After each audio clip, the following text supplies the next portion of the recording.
What's going on, guys? Today we're going to be taking a look at my 2020 EDC, and I'm going to be starting off here with the items that I carry every single day, and then after that we'll get into a few other items that I sometimes will trade some of these items out for or just carry on their own. So let's go ahead and get started here. For those of you who are new to the channel, just know that this is where the new survival, gear review, all those sorts of videos are going to be going onto this channel, so be sure to subscribe and stay tuned here and check out my other channel, TheTranq, for woodworking and other maker videos. So let's go ahead and get started with the flashlight.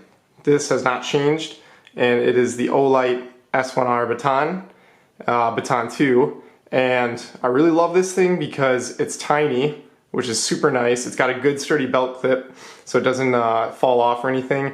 And it's, you know, most of you probably know this light has really great output, and it just packs a lot into a tiny thing. It's magnetically rechargeable on the tail cap here, and it has a magnet and a lockout mode. So overall, it's a really good light, and I love this thing. Go ahead and zoom in on this here. So that's the Olight S1R Baton. Moving on from there, this is a pretty new purchase for me, but that is actually the Gerber center drive. And the reason I decided to go with this over a Leatherman recently is twofold. So one, it's got one-handed opening here, which is a nice feature, but it's not something I necessarily need. But you see that it's got spring-loaded pliers, and that's something I really find useful. I don't ever really find myself using a needle nose plier where I don't want them spring-loaded. So I wish it was a feature Leatherman put in more of their tools. I know it's to stay away from faulty parts like a spring that could fail, but to me it's worth having a replaceable spring and having those spring-loaded pliers than to not have it.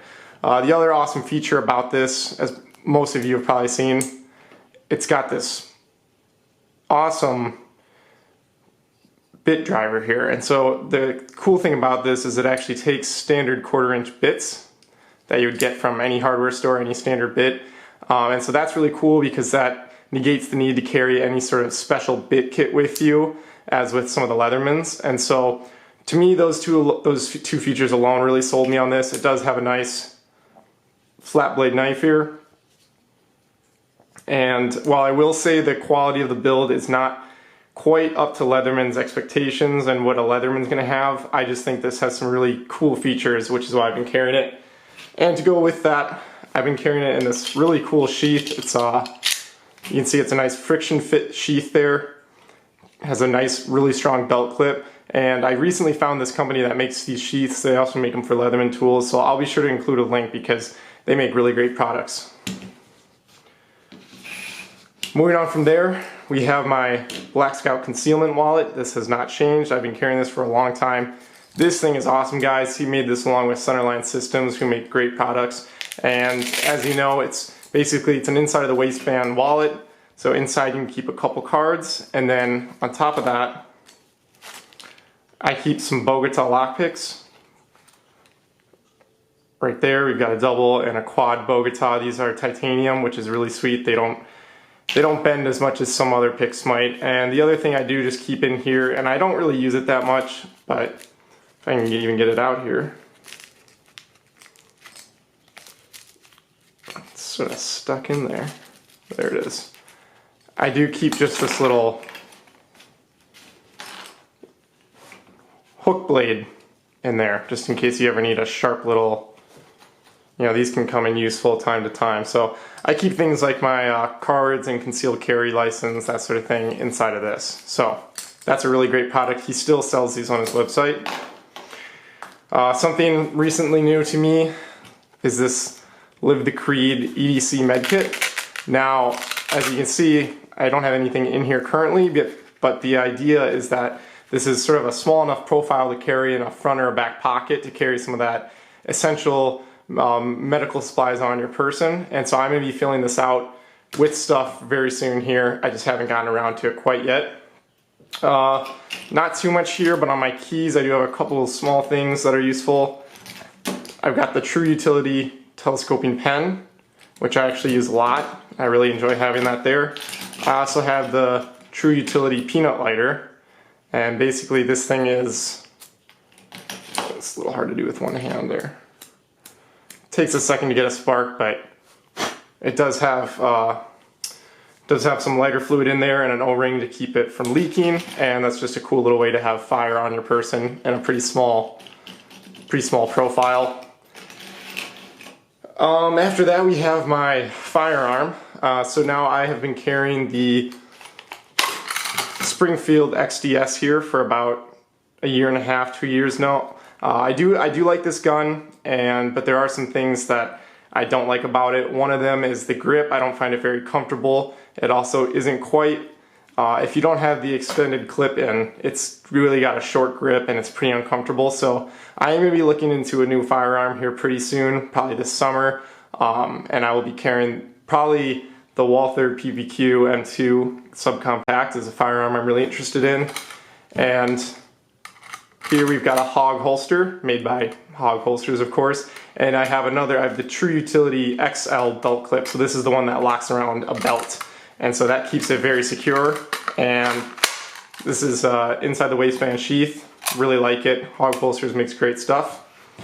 So to carry that, along with that, I have my, get this into focus, I have my Core Essentials gun belt here. And so if you haven't seen Core Essentials belt, I would really recommend that you check them out. After using them, you're not going to want to go back. Basically, they have this ratcheting system. So what you do is, this one looks like a standard belt when it's on, but you actually you slide this in, and then what you can do, you can hear how it ratchets. You can adjust it to exactly how big you want, and it won't come undone. And then you just release it. There's this tiny lever here. You can just push that, and it's not going anywhere. So you can really lock it up. It's also got their flex system on the inside, so you can see that the belt completely keeps its shape here, even though I'm just holding it in thin air. And so it's really stiff and good. It's leather. It's a sweet belt. They're only about 35, 40 bucks. I would really recommend checking them out. So that's it. Those are the items I carry absolutely every day with me. Right here. So now let's take a look at some other items that I trade in and out. So moving on from there, guys, these are just a few items that I use almost every day, if not day to day as well, but they're not necessarily in my every time I leave the door cycle. So I just want to go over these. I think they're all worth noting. One is the Spyderco Delica 4. Love this knife. It's super lightweight and keeps a good edge, easy to sharpen, and I've had this for a few years now and I really like it. Something I also use quite a bit though is this Spyderco Tenacious, and that's because it's a lot less expensive than Delica, which you're not getting as good materials in the knife. It's heavier, not a good steel, but it's a good beater knife, and this is the one I use for most of my, if I'm cutting through stuff that's going to leave a lot of residue or whatever, I'll be sure to just use that one. Speaking of residue, these are something I found recently that I really enjoyed. They're these Blue Merlin lens cloths, and you can use these to wipe down your phones, screens, anything. You can buy a pack of like 200 of these or 150 for like 15 bucks. They're individually wrapped and they're super nice, so check the description. I'll have links to everything here in the description. Along with that, I have this Green Goo first aid tin, and this is really cool stuff. Basically, it's just an all-natural, kind of looks weird, but it actually smells good. It's an all-natural goo that works for like not only dried hands and stuff, but small cuts and really anything on your skin that's kind of needs something on it to help it heal. This stuff comes in great for. Another light, and I'm just doing a review on this right now, but the Rovivon A4 Aurora. If you haven't seen this light, man guys, it really packs a punch. It's got a lot of cool features on it. Here we've got the UV that you're not going to see in other lights. It's got a UV side light, it's got these regular LED side lights, and it puts out a lot of light. So that's sweet. It's a little keychain light. Check out the review on that. Another one is this little zebra pen. I don't have the model number offhand, but it just extends out to be a full-size pen there, and I've used it for a long time, several years, and have had no issues with that. The watch, I don't usually wear a watch, but when I do, flip this around, I've got this Lefley wood scale watch, not wood scale, but wood bracelet. It's not, it's not a Rolex, but it looks nice, and I got it as a gift, so I like to wear that. Last thing of note, and I don't usually include this sort of thing in these videos, but because this product is just kind of goes beyond expectations, I wanted to show it. So this is the Holoideo, I don't know if that's how you say it, but Holoideo charger. And it's a little bit thicker than some of your mobile, charging banks, but here's the cool thing. Built into it, it has all the cords you're gonna need to charge standard phones. So it's got iPhone cables, micro USB, USB-B and C. You can charge it by just plugging it into the wall, which I think is the most useful feature, because I hate, if the idea is to have a mobile charging bank, but then you have to plug it into a USB to charge it, I just think that's sort of counterintuitive. So you can just leave this on the wall for a few hours, it'll charge up. It's 10,000 milliamp hours, which is really great amount of storage. It'll charge your phone several times. And this newest model that I have actually has the Bluetooth charging, which is pretty cool. It doesn't work, unfortunately, through my phone case because it's pretty thick, but this is a really great product. It's about 40 bucks, so I'll have a link if you guys want to check that out. But overall, guys, that's it for my EDC. Thank you for watching. Be sure to leave comments down below and subscribe to the channel for more content, and we'll see you guys next time.